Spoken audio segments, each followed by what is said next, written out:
যিনি কথা বলবেন তিনি সালাম দিয়ে কথা বলবেন, মোবাইলে হোক যেখানেই হোক। সালাম এর মাধ্যমেই মূলত নবী সাল্লাল্লাহু আলাইহি ওয়াসাল্লাম কথা শুরু করতে বলেছেন। আশা করতে কোনো বাধা নেই, আশা করতে করাই যেতে পারে, কিন্তু হাদিসের বক্তব্য থেকে বোঝা যাচ্ছে এখানে উদ্দেশ্য হচ্ছে মূলত মানে এমন নারী যার প্রতি আকর্ষণ অনেক বেশি রয়েছে এবং সব দিক থেকেই তার প্রতি আকর্ষণ রয়েছে। একদিক থেকে সম্ভ্রান্ত পরিবার, মানোত্তীর্ণ নারী, সে হাদিসে রয়েছে।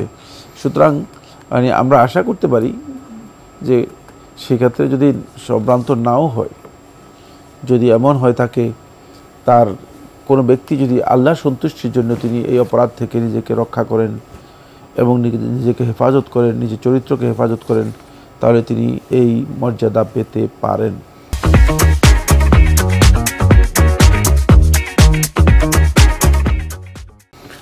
আমরা জানলাম বিষয়টি সম্পর্কে। প্রিয় দর্শক, আরও একটি ইমেইল পাঠিয়েছেন মোহাম্মদ ওমর ফারুক, পূর্ব শানেশ্বর ঈদগাহ জামে মসজিদ বাউফল পটুয়াখালী থেকে লিখেছেন, আমি আপনার জিজ্ঞাসা অনুষ্ঠানের নিয়মিত শ্রোতা। আজ আমার প্রশ্ন হলো, আমরা মোবাইলে কথা বলার সময় সালাম দিয়ে কথা বলি এবং মোবাইলে মেসেজ লেখার সময় আসসালামু আলাইকুম লিখে শুরু করি, এটা কি ঠিক আছে? হ্যাঁ, কথা বলার সময় সালাম দেওয়াই সুন্নাহ। যিনি কথা বলবেন তিনি সালাম দিয়ে কথা বলবেন, মোবাইলে হোক যেখানেই হোক। আর মেসেজ লেখার সময় সালাম দেওয়াটা ভালো, উত্তম। সালাম দিয়ে শুরু করবেন, কারণ হলো সালাম এর মাধ্যমেই মূলত নবী সাল্লাল্লাহু আলাইহি ওয়াসাল্লাম কথা শুরু করতে বলেছেন। আর কোনো ব্যক্তি যদি সালাম দিয়ে কথা শুরু না করে থাকে তাহলে সে ব্যক্তির সালামের উত্তর নবী সাল্লাল্লাহু আলাইহি ওয়াসাল্লাম পরবর্তী যদি সালাম দেয় সালামের উত্তর দিতে নিষেধ করেছেন। কারো লিখেছেন, আমরা যখন ওয়াশরুমে যাই মাথায় টুপি থাকে, এতে কি কোনো সমস্যা ইসলামের দৃষ্টিভঙ্গিতে?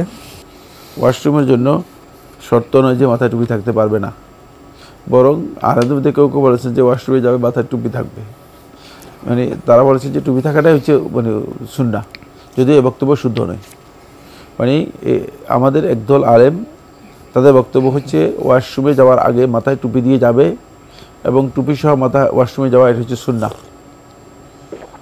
তাদের বক্তব্য শুদ্ধ নয়, কিন্তু আপনি যেটা প্রশ্ন করেছেন সেটা উল্টা। আপনি উল্টা দিক থেকে আসছেন, সেটা হলো এই, আপনি বলেছেন যে মানে ওয়াশরুমে কেউ যায় যদি তার মাথায় টুপি থাকলে কোনো সমস্যা আছে কিনা। না, সমস্যার কিছুই নেই, এটা পোশাক আর কিছুই না।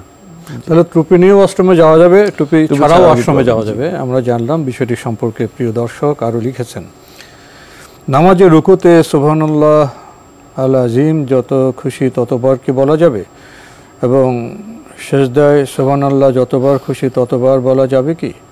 হ্যাঁ, আপনি সর্বনিম্ন 3 বার বলবেন, আর সর্বোচ্চ আপনি যতটুকু পারেন বলতে পারেন। কেউ কেউ বলেছেন যে আবলাগুল কামাল হচ্ছে 10 বার বলা।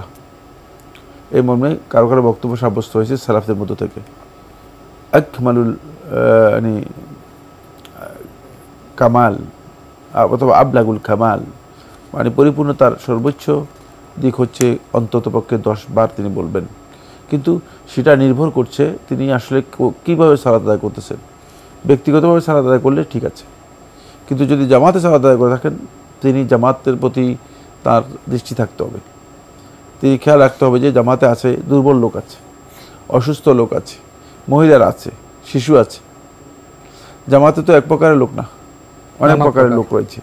সেক্ষেত্রে তিনি জামাতে যারা আছেন তাদের দিকে খেয়াল রেখে তিনি কি করবেন, জামাতে সুন্নাহ হচ্ছে জামাতে সালাত আদায়ের ক্ষেত্রে কিছুটা হালকা করে আদায় করবেন।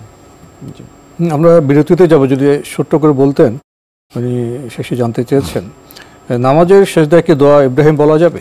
না, সিজদার মধ্যে দরুদের কোনো জায়গা নেই, সিজদার মধ্যে দোয়ার কথা এসেছে, দরুদ নয়।